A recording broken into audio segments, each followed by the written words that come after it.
नमस्कार दोस्तों। आज हम सामाजिक विज्ञान पर आधारित 40 महत्वपूर्ण प्रश्नों का अध्ययन करेंगे। ये प्रश्न आने वाली उत्तराखंड टीईटी परीक्षा और सीटेट परीक्षा हेतु बहुत उपयोगी हैं। इसमें क्वेश्चन नंबर फर्स्ट है, वायुमंडल की सबसे निचली परत कौन सी है। वायुमंडल पर अक्सर प्रश्न पूछे जाते हैं, तो वायुमंडल की जो सबसे निचली परत है वह क्षोभ मंडल है। क्वेश्चन नंबर दूसरा है, ओजोन परत कहाँ पाई जाती है। ओजोन परत जो है समताप मंडल में पाई जाती है। क्वेश्चन नंबर तीसरा, वायुमंडल में ऑक्सीजन कितने प्रतिशत है। तो इसका सही आंसर वायुमंडल में ऑक्सीजन 21% है। अगला क्वेश्चन है, राज्यसभा का सदस्य बनने के लिए कितनी आयु होनी आवश्यक है। इसको ध्यान में रखना है।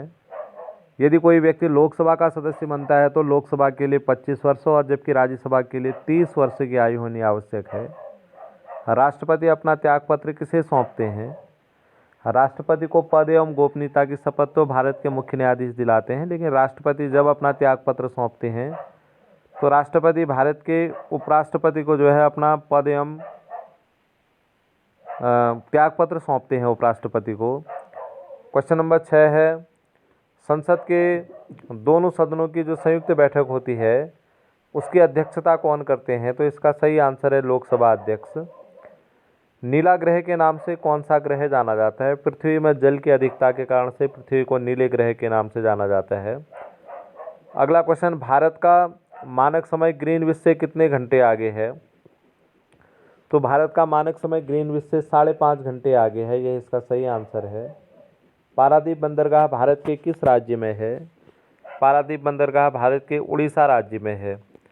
अगला क्वेश्चन, सरदार सरोवर बांध किस नदी पर है।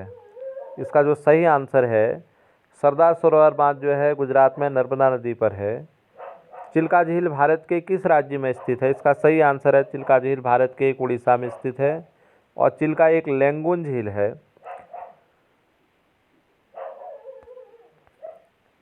अगला क्वेश्चन, लखनऊ किस नदी के किनारे स्थित है।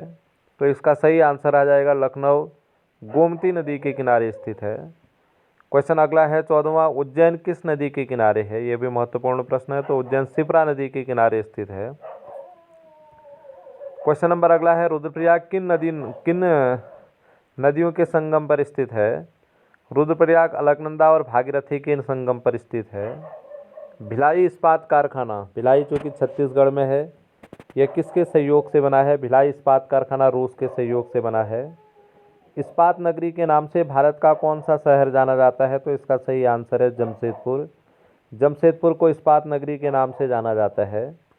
अगला क्वेश्चन हमारे सामने आता है, जोजिला दर्रा किन दो स्थानों को जोड़ता है। तो जो जिला अर्थात दो जिलों को आपस में जोड़ने वाला जो दर्रा है वह श्रीनगर और लेह को आपस में जोड़ता है। ये ध्यान रखना, एक शॉर्ट ट्रिक है। जो जिला दो जिलों को अर्थात श्रीनगर को लेह से जोड़ने वाला जो है वह जोजिला दर्रा है।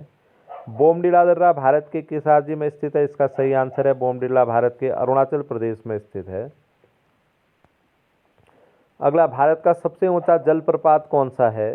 भारत का जो सबसे ऊंचा जलप्रपात है कुंचिकल जलप्रपात है। गंगा को बांग्लादेश में किस नाम से जाना जाता है। तो इसका सही आंसर है, पद्मा के नाम से जाना जाता है गंगा को बांग्लादेश में। अगला प्रश्न आता है, काजीरंगा राष्ट्रीय उद्यान भारत के किस राज्य में स्थित है। काजीरंगा राष्ट्रीय उद्यान असम में स्थित है। असम में काजीरंगा के साथ साथ मानस अभ्यारण्य भी है। प्राक्कलन समिति में कितने सदस्य होते हैं। ये प्राक्कलन समिति एक वित्तीय समिति है। इसमें 30 सदस्य होते हैं और सब के सब जो है लोकसभा के होते हैं। तो ये ध्यान रखना है, 30 सदस्य होते हैं, लोकसभा के होते हैं। अगला क्वेश्चन हमारे सामने आता है, भारत और चीन के मध्य सीमा रेखा का नाम। भारत और चीन के मध्य जो सीमा रेखा है उसका नाम है मैकमोहन सीमा रेखा।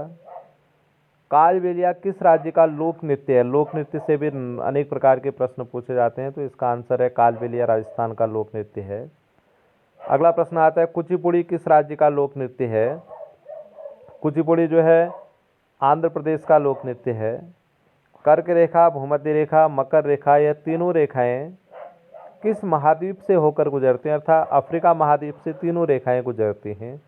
ये ध्यान देना।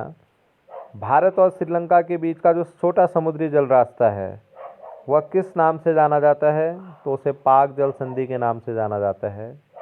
भारत का सबसे लंबी तट रेखा वाला राज्य, भारत का सबसे लंबी जो तट रेखा वाला राज्य है यह गुजरात है। अगला क्वेश्चन, 1857 में लखनऊ में क्रांति का नेतृत्व किसने किया था? तो 1857 में लखनऊ में क्रांति का नेतृत्व था बेगम हजरत महल ने क्रांति का नेतृत्व किया था। तो इसका सही आंसर आ जाएगा बेगम हजरत महल। सुएज नहर किन दो सागरों को आपस में जोड़ती है? जो सुएज कैनाल है, यह सुएज कैनाल भूमध्य सागर और लाल सागर को आपस में जोड़ती है। किस सागर की सीमाएं 3 महाद्वीपों को आपस में स्पर्श करती हैं? तो इसका आंसर है भूमध्य सागर। भूमध्य सागर से अफ्रीका, एशिया और यूरोप तीनों महाद्वीपों की सीमाएं लगती हैं। अगला क्वेश्चन हमारे सामने है,